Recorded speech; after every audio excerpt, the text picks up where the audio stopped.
Good day, mates, and welcome to the first episode of the Totally BS broadcast on Facebook. If you're listening for some hard-hitting, serious commentary on politics or religion, you're at the wrong place. But if you're into nonsense movies, sports entertainment, and the EPL, then just settle in. This episode is going to be short because I'm new to it and nervous, but hopefully as I get more comfortable, I'll have more content, so bear with me. To start, I'd like to take a lighthearted look at this guy, George Soros. Now, I really don't know much about him because he doesn't strike me as someone that I'd waste my time Googling, but what I do understand is he used to dress in drag. Yeah, so? Who cares if a man wears women's clothes? This sweatshirt's women's. And what is women's clothes anyhow? They make capri shorts for men now, and I have 4 pairs.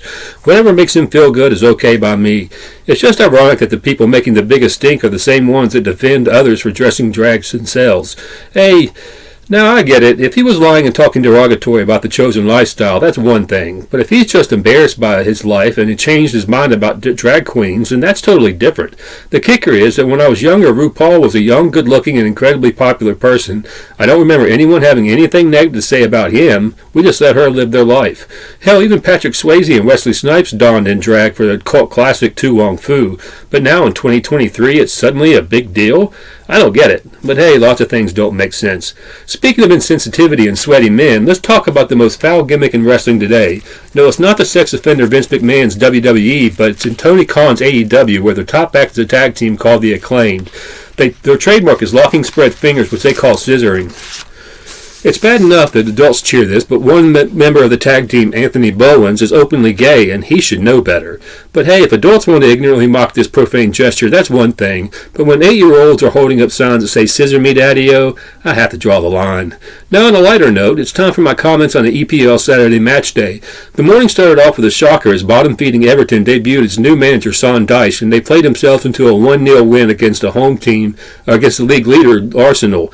James Tarkowski scored the lone goal, handing Arsenal just its second loss of the season. The win momentarily moved Everton out of the bottom 3 and up to 18 points. But hold on, mates, the team that they replaced were my favorite squad, the Wolverhampton Wolves, who took on perennial powerhouse but short-handed and slumping Liverpool at Molyneux. Coming into the match, the Reds are in 6th place and the Wolves set at 17th and had scored just a total of 12 goals for the entire season.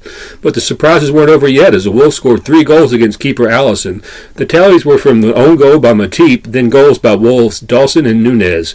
The win vaults the Wolverhampton squad up to 15th at 20 points and gives them a little bit of breathing room from relegation. To recap the rest of the results from Saturday, it was Man U 2-1 over Crystal Palace, Brighton over 1-0 over Bournemouth, Leicester City 4-2 at Boston Villa, Newcastle drew West Ham 1-1, and Brentford over Southampton 3-0. And this week's finally is a little bit I like to call I Watched It So You Don't Have To.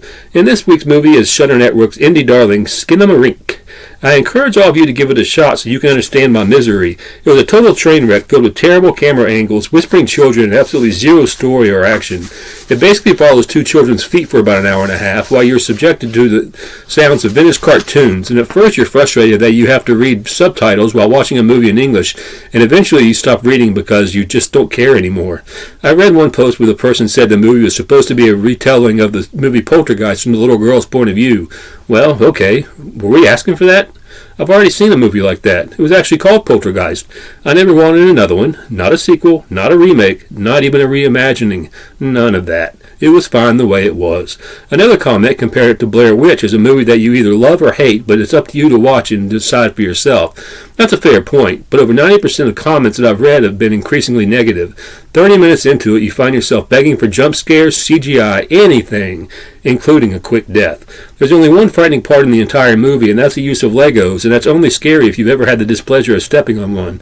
In the end, though, this movie was nothing if not a poor student's attempt at an art house film, with the only thing missing being Yoko Ono singing the soundtrack.